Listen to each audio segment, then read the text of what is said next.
اور کوئی خواب میں یہ دیکھے کہ وہ اکیلے باغ میں ہے اور کوئی دوسرا باغ میں نہیں ہے، تو اس کی تعبیر یہ ہے کہ وہ اپنے کسی رشتہ دار سے شادی کرے گا۔ نحمد و نصلی و نسلم علی رسولہ الکریم، بسم اللہ الرحمن الرحیم۔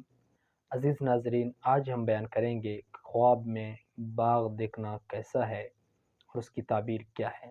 خواب میں باغ دیکھنے کی تعبیر اور باغ کے باڑ دیکھنے کی تعبیر اور خواب میں پودا لگانے کی تعبیر کیا ہے، سب آپ اس ویڈیو میں جانیں گے۔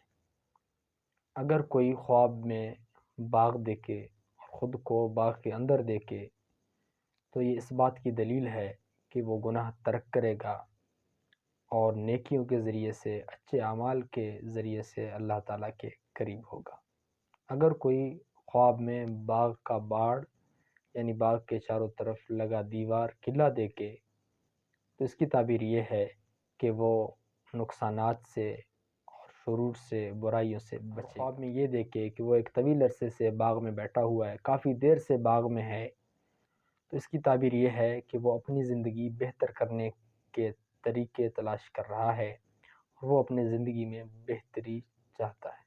اور اگر کوئی خواب میں یہ دیکھے کہ وہ کسی سرسبز باغ میں پودا لگا رہا ہے تو اس کی تعبیر یہ ہے کہ وہ امیر ہوگا اور بڑے منصوبوں کا مالک بنے گا۔ اور کوئی خواب میں یہ دیکھے کہ وہ اکیلے باغ میں ہے